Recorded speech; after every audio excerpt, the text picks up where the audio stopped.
April 8, 1943, 27,000 feet. Above northern France, near the Belgian frontier. Oberleutnant Ralph Hermichen leaned slightly forward in the cockpit of his Focke-Wulf FW-190A-5, one gloved hand resting near the throttle as sunlight spilled across the clear canopy. Below him, the sky seemed calm, almost unreal in its clarity. The Channel shimmered in the distance. Thin clouds drifted far beneath the formation. And climbing laboriously toward his altitude came a shape he had never seen in combat before. It looked too large to be a fighter.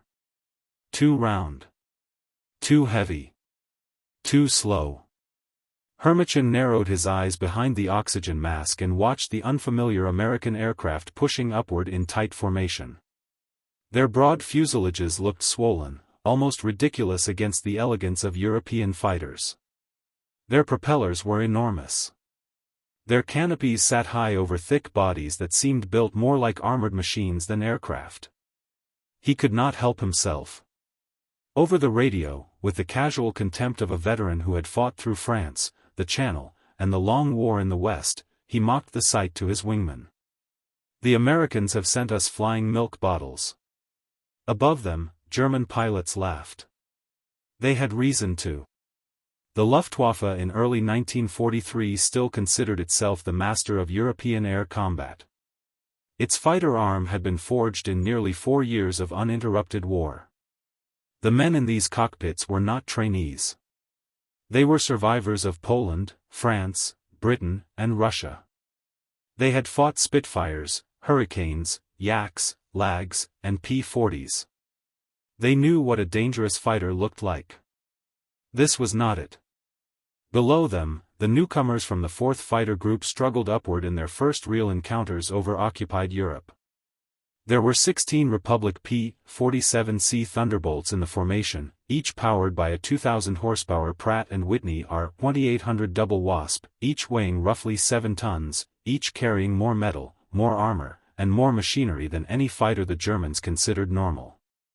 To German eyes, the aircraft looked grotesque. The fuselage was barrel-shaped. The wings seemed too small. The engine cowling was absurdly wide. Nothing about the machine suggested grace.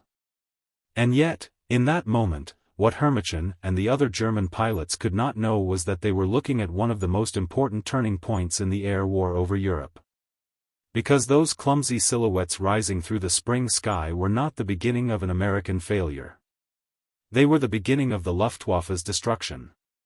Within 18 months, the same aircraft being mocked as bloated intruders would become one of the most feared machines in German skies.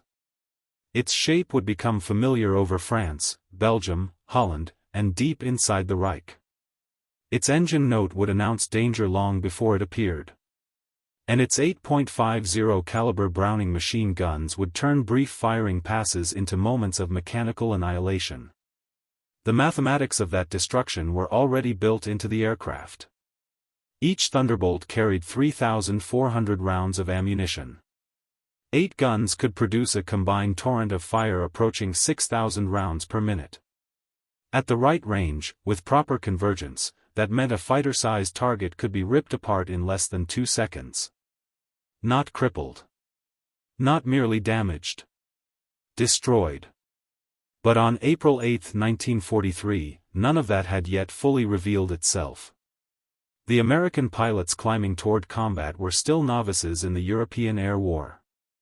Many had never fired their guns in anger. Many were still learning how to survive in the aircraft they had been given.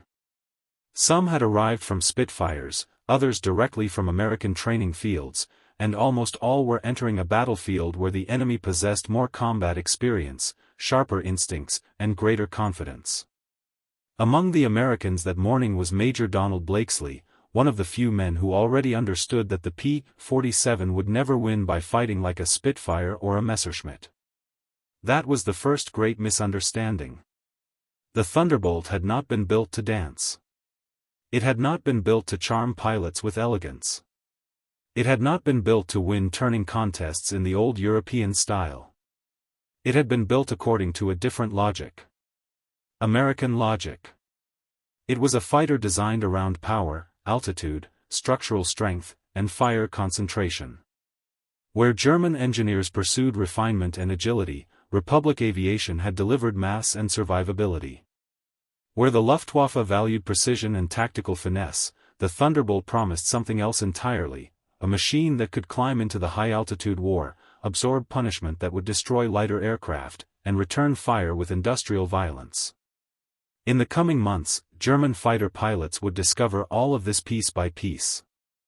They would discover that the giant radial engine could survive hits that would kill a liquid-cooled fighter instantly. They would discover that diving away from a P-47 was often impossible once it had altitude. They would discover that a brief burst from 8 Brownings could tear wings, fuel lines, cockpits, and engines apart with terrifying speed. And they would discover something even more dangerous than the machine itself. America could build them in numbers Germany could never match. That morning above France, however, none of those truths had yet hardened into experience. All Hermichen saw was an awkward new opponent. All the Germans saw was a heavy aircraft trying to climb into a sky ruled by veterans. All the Americans below knew was that they were entering their first true test against the most experienced fighter force in the world. The distance between mockery and terror was still invisible. But it had already begun. Because in that cold spring sky, while German pilots laughed at the ugly American fighter clawing its way upward, history had already turned.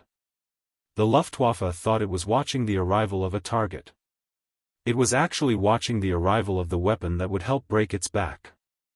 At that moment, the German fighter arm was convinced of one thing. The Americans had brought the wrong aircraft to Europe. That belief was not arrogance without foundation. It was based on everything Luftwaffe pilots had learned since 1939. German fighter doctrine had been shaped by a simple logic. In air combat, the better aircraft was supposed to be the one that climbed faster, turned tighter, accelerated quicker, and responded more cleanly in a close-range maneuvering fight. By those standards, the new American machine looked deeply flawed. The Messerschmitt Bf 109 was lighter. The Focke-Wulf FW 190 was more agile at medium altitude. Both had been tested in real combat against Britain, the Soviet Union, and the growing air forces of the Western Allies. The P-47, by contrast, appeared to violate nearly every accepted rule. It was too big for a fighter. Too heavy for a dogfight. Too bulky to climb efficiently. Too dependent on brute engine power to hide what German pilots assumed were basic aerodynamic weaknesses. And so the conclusion inside many Luftwaffe squadrons seemed obvious. If the Americans tried to fight over Europe in these machines, they would be slaughtered. There were strong reasons to think so. The first combat report seemed to support exactly that conclusion. Early encounters in the spring of 1943 suggested that the Thunderbolt was clumsy in the very kind of battle German pilots preferred. It could not comfortably outturn a Focke-Wulf. It did not feel nimble in a low to medium altitude engagement. When forced into classic turning combat, it bled energy badly. When caught climbing from the wrong altitude, it seemed vulnerable. To seasoned Luftwaffe men, this was not merely an impression. It was a technical diagnosis. They looked at the aircraft and saw compromise. The Thunderbolt's empty weight approached 10,000 pounds, and loaded for combat it was far heavier still. That was an extraordinary figure for a single-engine fighter in 1943. Its huge fuselage housed not only the pilot and guns, but also a complex turbo-supercharger installation with ducting that ran through the rear fuselage, an arrangement unfamiliar to German pilots who were used to leaner, more compact fighters. Everything about the machine suggested excess. Too much metal. Too much bulk. Too much drag. And in early combat, excess looked like weakness. German pilots had spent years perfecting quick attack profiles built around climb, turn, and short violent firing passes. They believed the Americans had arrived with an aircraft that could do none of those things properly. Even some British observers quietly wondered whether the United States had made a serious mistake. RAF pilots, used to the much slimmer Spitfire, looked at the Thunderbolt with skepticism. If European air combat rewarded elegance, then this American newcomer seemed built in deliberate defiance of elegance. That only strengthened German confidence. Pilots in Jägerschwader 26 and other frontline units saw no reason to fear it. In their eyes, the Thunderbolt represented the typical American misunderstanding of war: too much machine, not enough finesse. Too much industrial ambition, not enough aerodynamic discipline. And in those early days, the combat record seemed to justify the laughter. American squadrons entering operations over France and the Low Countries were inexperienced. Many of their pilots had never faced a veteran opponent. They were still learning formation discipline under fire, still learning how to judge closure rates at high speed, still learning how to fight in a machine that demanded a completely different mindset from the fighters they had previously known. That inexperience mattered. The Luftwaffe of 1943 was still filled with men who had survived dozens or even hundreds of combat sorties. Some had fought in Spain. Many had fought through the first victories of the war. They knew how new enemy units behaved. They knew hesitation when they saw it. They knew when an opponent had not yet mastered his aircraft. And the Thunderbolt, in its first months over Europe, often confirmed every German expectation. It could be baited into the wrong kind of fight. It could be caught low and slow. It could be outmaneuvered if the engagement stayed close and horizontal. So the confidence spread. Mess conversations turned mocking. Combat debriefs carried a tone of amusement. Nicknames appeared. To German fighter pilots, these broad American aircraft did not look like predators. They looked like oversized targets trying to wear the shape of fighters.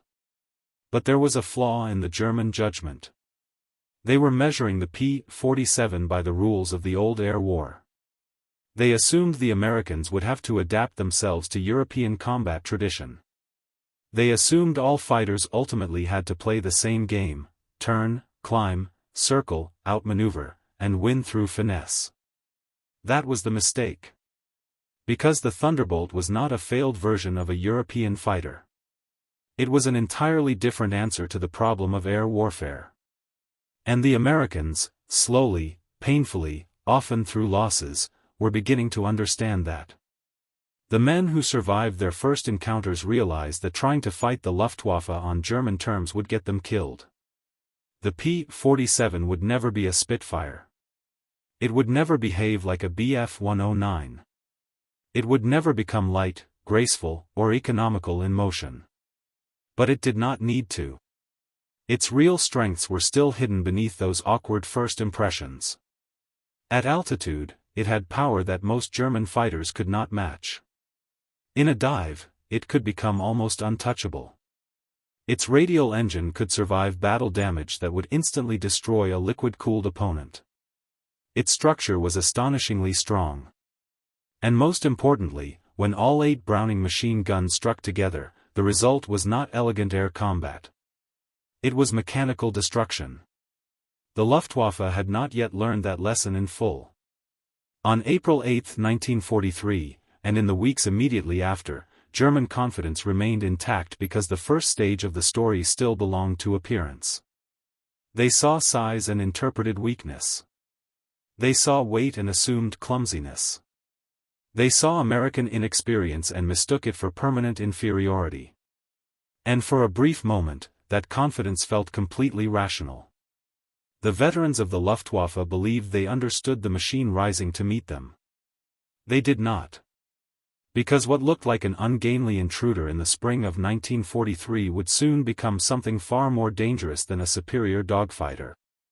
It would become a superior system. And once that happened, confidence would give way to recognition. Then recognition would give way to fear. On paper, however, the situation looked almost perfect for the Luftwaffe. The German fighter force in Western Europe in early 1943 was not yet the broken organization it would become later in the war. It still possessed experienced commanders, disciplined formations, and aircraft that had proven themselves across multiple fronts. The men defending the skies over France and the Low Countries were not improvised defenders, they were veterans of an air force that had once dominated nearly every battlefield in Europe. The defensive system itself appeared formidable. It included elite fighter wings, such as Jägerschwader 26 and Jägerschwader 2, equipped with Focke-Wulf FW-190s and Messerschmitt Bf-109s. Radar warning network stretching across the French coast, capable of detecting incoming Allied formations long before they reached their targets. Ground-based anti-aircraft batteries, some of the most sophisticated in the world, protecting key industrial areas and airfields. Airfields positioned close to the front, allowing German fighters to intercept bombers quickly and return to rearm within minutes. In numbers, the situation also looked reassuring.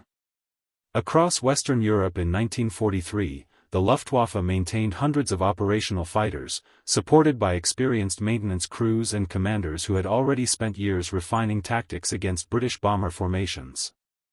Many of these pilots were aces. Some had flown 200, 300, even 500 combat missions. Some had already destroyed dozens of enemy aircraft. Many had survived campaigns stretching back to the opening months of the war. Compared to them, the American pilots arriving in England looked inexperienced. The United States had entered the European Air War only recently. Its fighter groups were still building combat experience. Many of the young men flying P-47s had graduated from flight school only months earlier. Their logbooks often contained 400 training hours, but almost none of those hours had been spent fighting seasoned enemy pilots. To the Germans, the outcome seemed predictable. Even if the Americans possessed powerful aircraft, experience would decide the battle. And experience favored the Luftwaffe. The technical comparison also appeared reassuring. German fighters were lighter. They climbed quickly to intercept bombers. They handled beautifully in maneuver combat. The FW-190, in particular, was considered one of the most dangerous fighters of the war. Its powerful BMW 801 radial engine, heavy armament of 20mm cannons and machine guns, and excellent roll rate made it a deadly opponent in close combat. Against it, the American Thunderbolt seemed like an engineering overcorrection. The aircraft's designers had built it around an enormous turbo-supercharged engine system. That system allowed the fighter to maintain power at extreme altitudes, but it also added weight and complexity. The aircraft's empty weight approached 10,000 pounds, and fully loaded it could exceed 17,000 pounds. For a single-engine fighter in 1943, that was astonishing. German engineers preferred machines that were compact and efficient. They believed speed and maneuverability came from lightness, not mass. The Thunderbolt seemed to contradict everything they believed about fighter design. Even its appearance reinforced that judgment. The fuselage was wide enough to house the turbo-supercharger ducting running along its underside. The massive radial engine created a thick nose. The wings had to support enormous fuel loads, ammunition, and 8 heavy machine guns. In photographs and reconnaissance reports, the aircraft looked less like a fighter and more like a small bomber. And that perception shaped German expectations. When Luftwaffe intelligence officers analyzed the early combat reports, they concluded that the American aircraft was dangerous only in very specific conditions, mainly at high altitude and in diving attacks. If forced into turning engagements or caught climbing from lower altitude, it seemed vulnerable. The logic of the German system therefore appeared straightforward. Intercept the American bombers. Engage their escorts in maneuver combat. Use experience and agility to defeat them. Everything about the defensive structure suggested the Luftwaffe could manage the threat. Radar would detect incoming formations. Interceptors would climb to meet them. Experienced pilots would exploit the weaknesses of unfamiliar American machines. The calculations all pointed in one direction. The new American fighter might be powerful. But it would not change the balance of the air war. At least, that was the expectation inside German command circles during the spring of 1943. What those calculations failed to account for was something far less visible than radar networks or fighter squadrons. They failed to account for American industrial logic. Because the Thunderbolt was not simply an aircraft. It was a product of a manufacturing system capable of producing machines on a scale the Luftwaffe had never encountered. Behind every fighter that appeared over France stood factories that could build thousands more. And behind every American pilot stood a training system that could produce replacements faster than Germany could replace its losses. On paper, the German defensive system looked solid. In reality, it was about to face an opponent whose strength lay not only in the aircraft itself, but in the vast industrial engine that created it. The first encounters in 1943 would begin to reveal that difference. But at the beginning, almost no one in the Luftwaffe understood what they were truly facing. But then reports began arriving that did not fit the original assumptions. At first, they were small details, fragments from combat debriefings, scattered observations from pilots who had survived encounters with the new American fighters. Individually, they seemed unimportant. Together, they were the first warning that something was wrong. The first strange observation came from early engagements in April and May of 1943. German pilots reported that the new American fighters were extremely difficult to destroy. Aircraft that should have fallen quickly simply refused to break apart.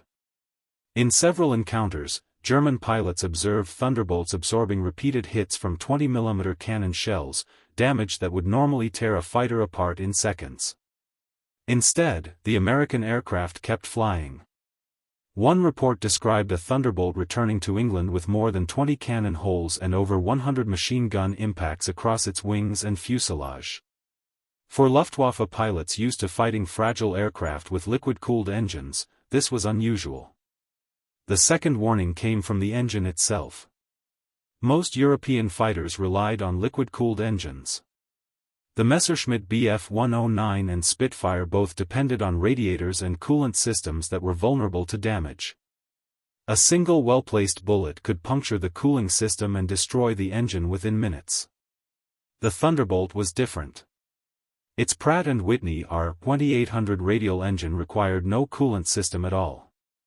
The cylinders were air-cooled and protected by the massive engine cowling. Damage that would instantly kill a liquid-cooled fighter often had little immediate effect on the Thunderbolt. German pilots began noticing something disturbing. They could see bullets striking the American fighters, and yet the aircraft continued flying as if nothing had happened. The third warning sign came from the P-47's guns. When Thunderbolts managed to fire back, the results were devastating. Most German fighters relied heavily on cannon weapons. These shells were powerful, but their ammunition supply was limited.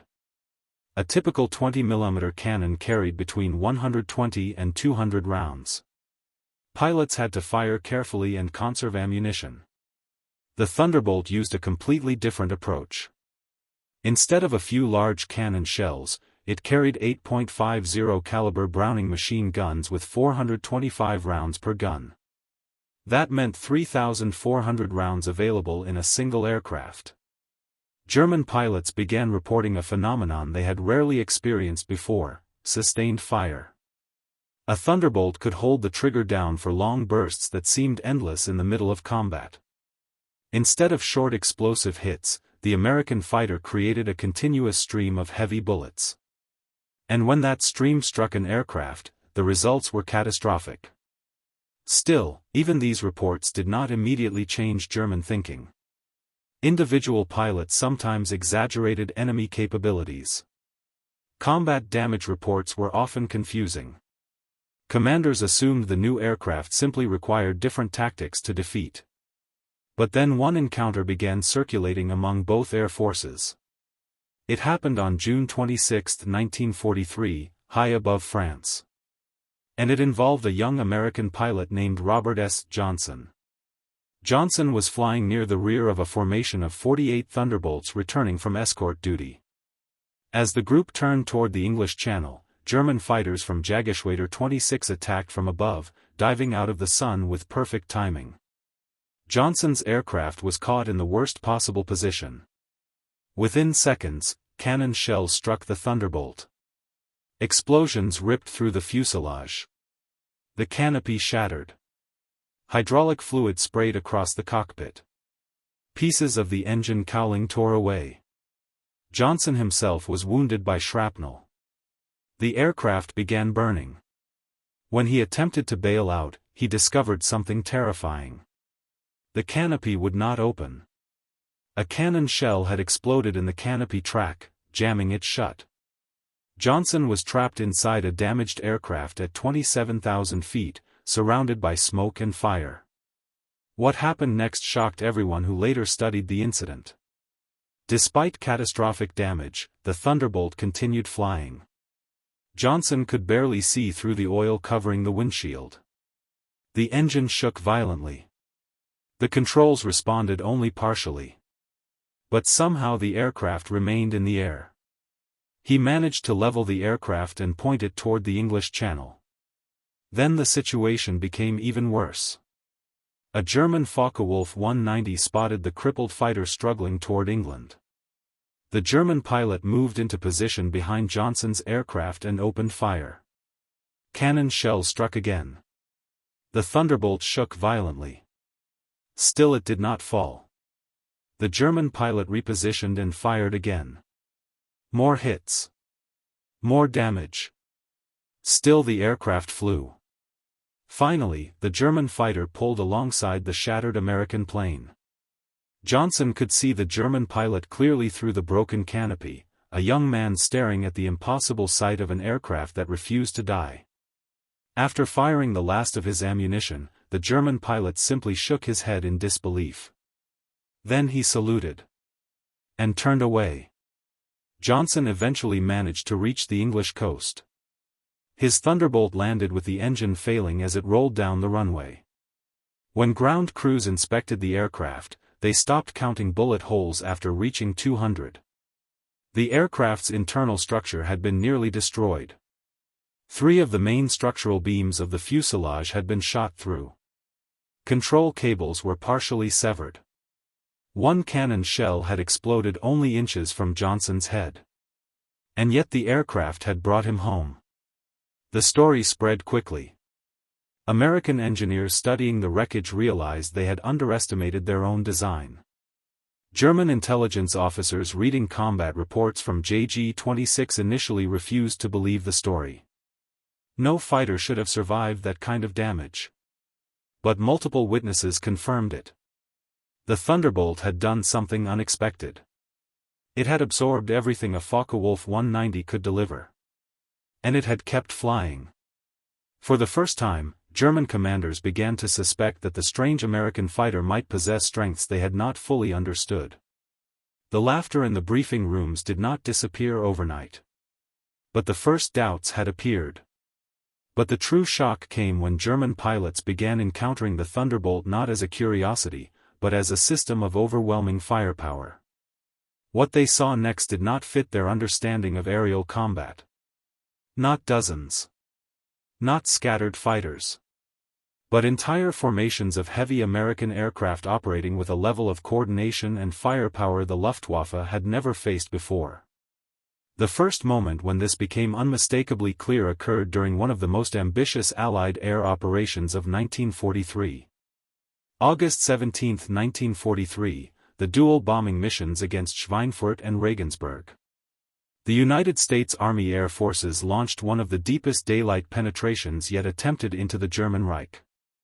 Hundreds of B-17 flying fortresses crossed occupied Europe, targeting critical German ball-bearing factories and aircraft production facilities. To defend the bombers, American fighter units pushed their escorts as far as possible. Among them were the P-47 Thunderbolts. Major David Schilling, leading the 62nd Fighter Squadron, encountered a group of German Messerschmitt Bf 110 heavy fighters positioning themselves for an attack on the bombers. These twin-engine aircraft were designed specifically to destroy bomber formations using heavy cannons and rockets. Under normal circumstances, the Bf 110 was a deadly bomber interceptor. But this time the situation unfolded differently. Schilling's 4 Thunderbolts climbed above the German formation and rolled into a diving attack from nearly 28,000 feet. From below, the German crews saw something they had rarely encountered before. 4 enormous fighters diving toward them at tremendous speed. The distance closed rapidly. One of the German gunners later described the moment during interrogation. He remembered opening fire first. His cannon shells struck the leading American aircraft. He saw flashes where the rounds hit the wing. In previous battles, that would have been enough to destroy a fighter. But the American aircraft did not break apart. It did not even seem to slow. Then the Thunderbolt opened fire. The 8 Browning machine guns produced a stream of bullets so dense that the German crew barely understood what had happened before their aircraft began disintegrating. The Bf-110 ahead of them simply came apart. Not shot down. Destroyed. The wings separated from the fuselage. The tail tore loose. Pieces of the aircraft scattered through the air like fragments of torn metal. All of it happened in less than 2 seconds. In the chaos that followed, 8 German heavy fighters were destroyed in less than a minute. The American pilots had discovered what the Thunderbolt's designers already understood. At the correct firing distance, usually around 300 yards, all 8 machine guns created a convergence zone where every bullet crossed the same narrow space. Inside that space, the firepower was overwhelming. Each gun fired roughly 750 rounds per minute. Together, the 8 guns produced a torrent of nearly 100 heavy projectiles every second. Each bullet traveled at almost 2,900 feet per second, carrying enough energy to punch through armor, fuel tanks, control systems, and engine components. German pilots had faced cannon before. But they had rarely faced a sustained wall of heavy machine gun fire delivered with that level of density. Cannon shells were powerful, but limited. Pilots had to aim carefully and conserve ammunition. A few missed shots could waste half the available rounds. The Thunderbolt worked differently. With 3,400 rounds on board, American pilots could fire long bursts that filled the sky with bullets. Accuracy remained important, but the sheer probability of hits increased dramatically. And once those bullets struck an aircraft, the damage accumulated instantly. Fuel tanks ignited. Control cables snapped. Structural components shattered. The effect shocked many German pilots who encountered it for the first time. One American ace later described the experience with brutal simplicity. When all 8 guns hit at once, enemy fighters didn't spiral down slowly. They exploded. For the Luftwaffe, this was the moment when the Thunderbolt stopped being a curiosity. It became a threat that required immediate attention. But the true scale of that threat was still growing. Because the aircraft's firepower was only one part of the equation. The other part was altitude. And that discovery would prove even more dangerous for German pilots. With every passing month of 1943, the situation in the skies above Europe began to change. At first the change was subtle. German pilots still possessed experience. Their aircraft were still capable machines. The Luftwaffe still controlled large parts of the European airspace. But something new was happening at high altitude, something that slowly shifted the balance. The Thunderbolt began to reveal its true environment. High above 25,000 feet, where the air grew thin and engines struggled to breathe, the American fighter suddenly transformed from an awkward machine into a predator. The reason lay deep inside its fuselage. Unlike German fighters, which relied on conventional mechanical superchargers, the P-47 used a massive turbo-supercharger system powered by exhaust gases. This device compressed the thin high-altitude air and forced it into the engine with enormous pressure. The result was extraordinary. While most fighters gradually lost power as they climbed higher, the Pratt & Whitney R-2800 engine in the Thunderbolt continued producing nearly full output even above 30,000 feet. German aircraft were not designed for this kind of environment. The BMW 801 engine in the Focke-Wulf 190 delivered excellent performance at medium altitude but struggled in the thin air of the stratosphere. Above roughly 25,000 feet, its power began to drop rapidly. Climb rates decreased. Acceleration weakened. Control responses grew sluggish. Against Spitfires or earlier Allied fighters this disadvantage could often be managed. Against the Thunderbolt, it became dangerous. American pilots began to realize that altitude was not just protection, it was a weapon. Units such as the 56th Fighter Group, under the aggressive leadership of Lieutenant Colonel Hubert Zemke, developed tactics that completely abandoned traditional dogfighting. Zemke gave his pilots a simple rule. Do not turn with German fighters. Do not fight them on their terms. Fight from above. Thunderbolt formations began climbing to 30,000 feet or higher, waiting there above bomber formations like heavy guardians in the stratosphere. From that altitude, the P-47 possessed an enormous energy advantage. When German fighters approached below, the Thunderbolts would roll inverted and dive. Gravity and engine power combined to produce terrifying speeds. In steep dives, P-47s could exceed 500 miles per hour, far faster than most German fighters could safely follow. The aircraft's massive weight, once considered a disadvantage, suddenly became a weapon. The Thunderbolt could dive like a falling artillery shell. German pilots attempting to pursue often discovered something alarming. Their aircraft began approaching structural limits. The FW-190 and Bf-109 were excellent fighters, but their lighter construction meant high-speed dives were dangerous. Control surfaces could stiffen. Airframes could fail if the speed increased too far. The Thunderbolt, however, had been built with extraordinary structural strength. Its wings and fuselage could withstand enormous forces. American pilots discovered they could dive almost recklessly without destroying the aircraft. This created a new kind of air combat. Instead of swirling dogfights, the Thunderbolts used boom and zoom tactics. They attacked from above. They fired a short devastating burst. Then they climbed away again before German fighters could respond. The technique turned the Thunderbolt into something closer to a flying hammer than a traditional fighter. German pilots began describing the attacks in increasingly grim terms. They would be climbing toward bomber formations when suddenly heavy American fighters appeared above them, dark shapes diving out of the sun. The attack came with enormous speed. Then came the guns. A wall of heavy machine gun fire ripping through the sky. Some German pilots compared it to flying directly into a storm of metal. Those who survived reported that aircraft caught inside the Thunderbolt's firing zone often did not spiral down slowly. They simply disintegrated. The psychological impact of these attacks began spreading through the Luftwaffe. Pilots realized they were now fighting an enemy that controlled the upper layers of the sky. And the higher the battle climbed, the stronger that enemy became.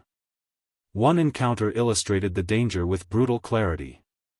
On October 8, 1943, German ace Oberleutnant Hans Philipp, a pilot credited with 206 victories, led his formation to intercept American bombers flying at nearly 28,000 feet. Philipp was one of the most experienced fighter pilots in the Luftwaffe. He had survived hundreds of combat missions on both the eastern and western fronts. But as he climbed toward the bombers, something was wrong. His Focke-Wulf 190A-6 felt sluggish. The engine struggled in the thin air. The aircraft's climb rate had fallen dramatically. And above the bombers, unseen until the last moment, waited the Thunderbolts. They were already at 32,000 feet. They rolled over and dove. Among the American pilots was Robert S. Johnson, the same man who had survived the extraordinary encounter months earlier. This time he was not struggling to survive. This time he was the hunter. Johnson spotted Philipp's aircraft and closed rapidly in the dive. At roughly 300 yards, he fired. 8 Browning machine guns erupted simultaneously. Johnson later described the result in his combat report with cold precision. Strikes along the fuselage. The enemy aircraft exploded. No parachute observed. Hans Philipp, one of Germany's most experienced fighter leaders, had been destroyed in seconds. His death sent shock waves through the Luftwaffe. If a pilot with over 200 victories could be caught and killed so quickly by the new American fighter, then the threat was far greater than anyone had expected. The Thunderbolt was no longer simply surviving combat. It was beginning to dominate it. And the crisis for the Luftwaffe was only just beginning. The real problem for the Luftwaffe, however, went far beyond the performance of a single aircraft. The problem lay in the imbalance between two entire systems of war. Germany still possessed excellent pilots. Many of them were among the most experienced aviators in the world. Men with 100, 150, even 200 victories filled the ranks of the Luftwaffe's elite fighter units. They had survived years of combat against multiple enemies. Their tactical skill remained formidable. But skill alone was no longer enough. Because the United States was bringing something to the war that Germany could not match. Industrial scale. On one side stood the German fighter force. It possessed experienced veteran pilots. Advanced aircraft like the FW-190 and Bf-109. Effective interception tactics developed over years of war. But behind that force stood a fragile industrial base that was already under enormous pressure. German factories struggled with shortages of aluminum, fuel, and skilled labor. Allied bombing campaigns were beginning to strike the heart of German production. Every aircraft lost mattered. Every experienced pilot lost mattered even more. Training new pilots had become increasingly difficult. By late 1943, German replacements often arrived at the front with dramatically reduced flight hours. Some had barely 100 hours of total flight time before entering combat. On the other side stood the United States. And the scale of its resources was staggering. The Thunderbolt itself represented this difference perfectly. Each P-47 was a massive machine built from 65,000 individual components. It required thousands of pounds of aluminum, complex turbo-supercharger systems, heavy armor plating, and a powerful engine containing 2,400 precision-machined parts. In most countries, producing such a machine in large numbers would have been impossible.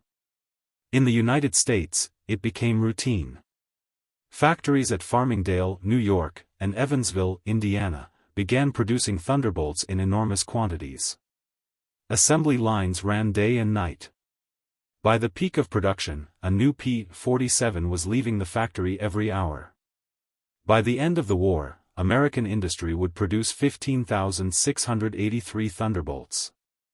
Germany never built anything comparable in such numbers. And the aircraft themselves were only part of the equation. Behind each Thunderbolt stood a logistical system that the Luftwaffe could not match. Every fighter required fuel. The P-47 consumed enormous amounts of it, around 100 gallons per hour in normal flight, sometimes 300 gallons per hour in combat. But the United States possessed oil supplies on a scale Germany could only envy. By late 1944, the 9th Air Force alone was consuming over 25 million gallons of aviation fuel every month. All of it was transported across the Atlantic by tankers and delivered through vast logistical networks stretching from American refineries to European airfields. Germany had no equivalent supply system. Fuel shortages were already beginning to ground Luftwaffe training units. By contrast, American pilots could train extensively before entering combat. By 1944, the United States was graduating 30,000 new pilots every year. Each fighter pilot arriving in Europe typically had 400 hours of flight training, including extensive practice in formation flying, navigation, and gunnery.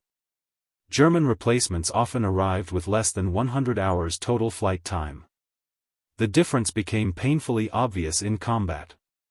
American pilots were well prepared for the aircraft they flew. They had studied detailed technical manuals. They had practiced firing at moving targets. They had watched gun camera footage of real combat engagements. When they arrived at the front, they already understood the strengths of their aircraft. German pilots increasingly arrived with only basic training. Their instructors had been killed or reassigned. Fuel shortages limited training flights. Combat experience, once the Luftwaffe's greatest advantage, was becoming impossible to replace. The imbalance extended even to ammunition. Each P-47 carried 3,400 rounds of .50 caliber ammunition.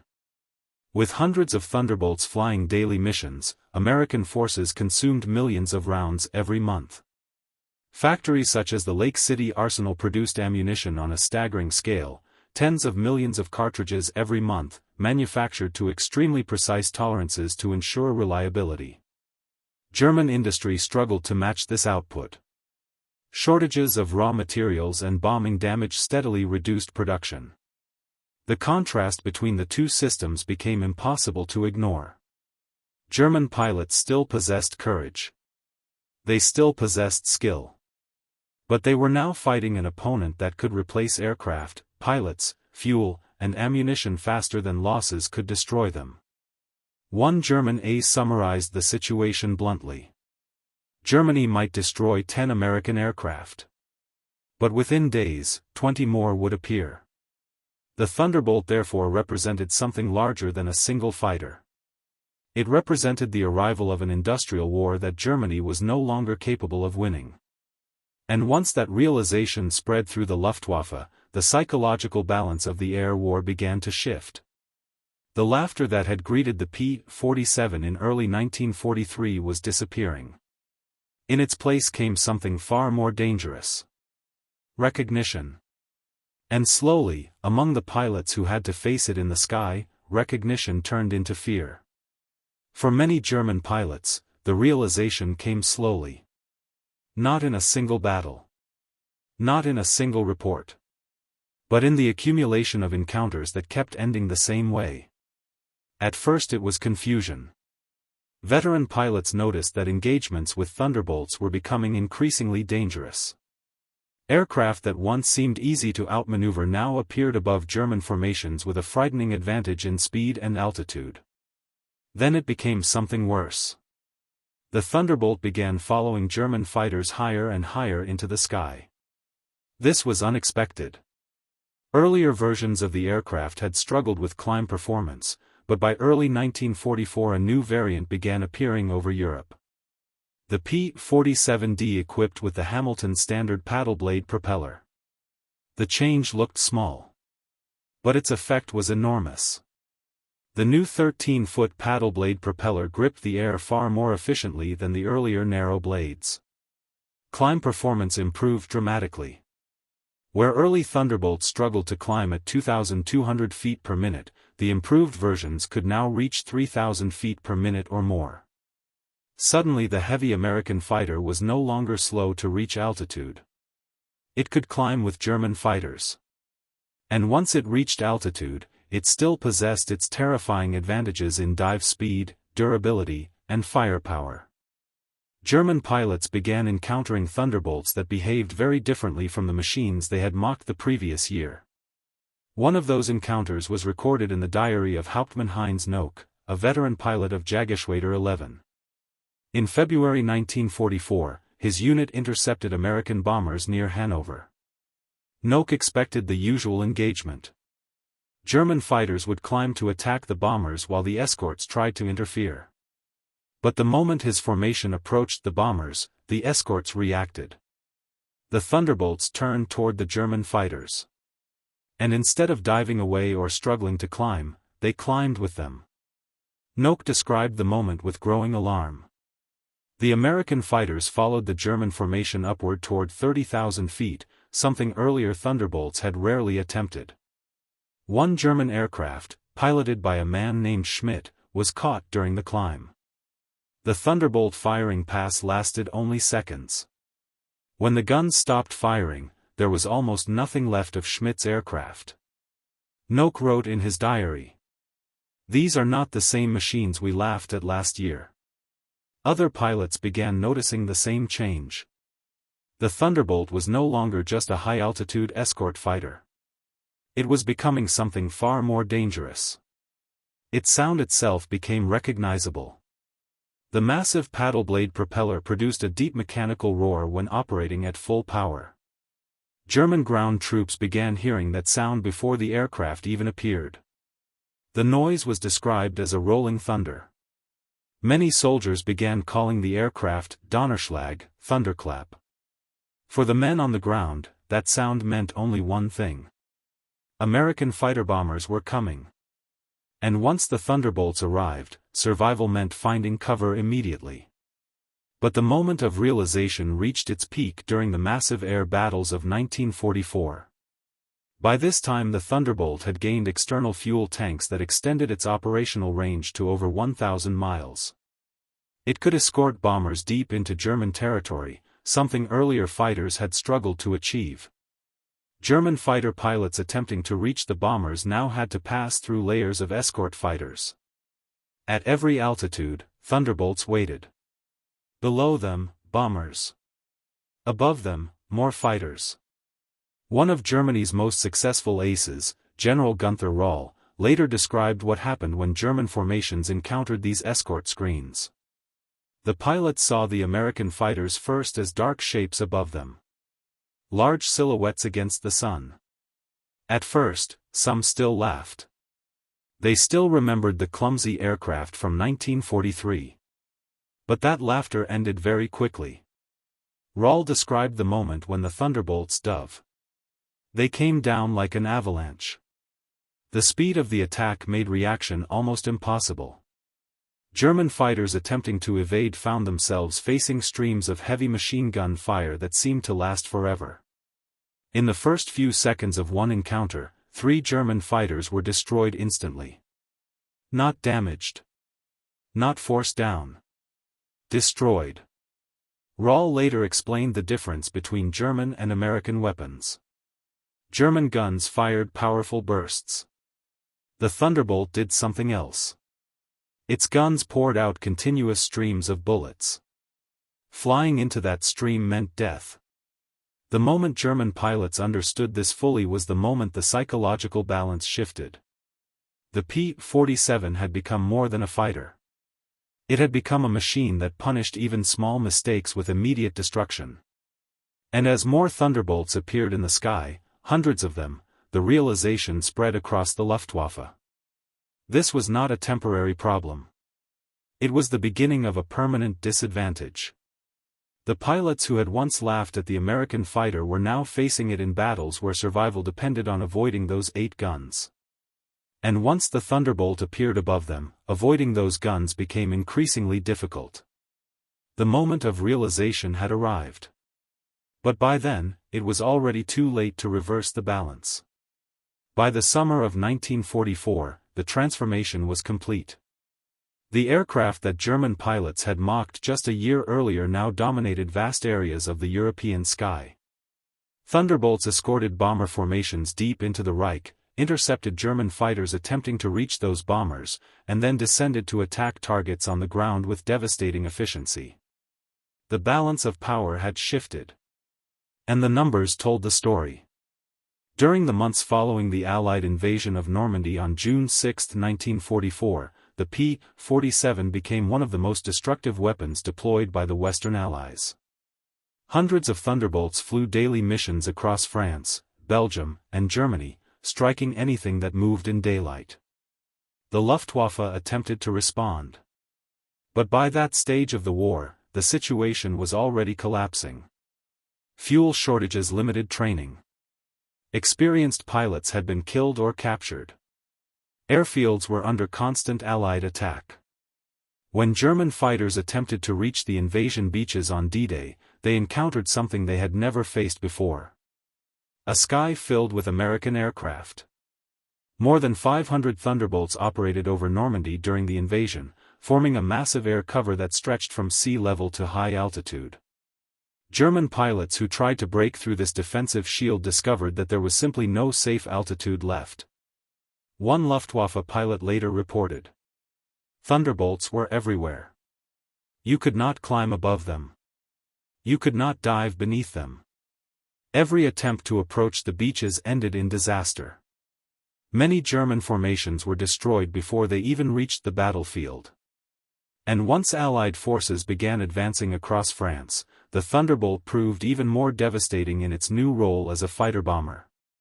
With bombs and rockets mounted under its wings, the aircraft became a flying artillery platform. Each Thunderbolt could carry 2 1,000-pound bombs under the wings, 1 500-pound bomb under the fuselage, up to 10 high-velocity rockets, each with the explosive power of an artillery shell. Combined with the 8.50 caliber machine guns, this created a weapon capable of destroying vehicles, trains, armored columns, and supply depots with terrifying speed. German soldiers soon developed a new word for these aircraft: J-bows. Short for Jagdbomber, fighter bombers. But the Thunderbolt was something beyond the earlier J-bows they had faced. It was faster, better armored, more heavily armed.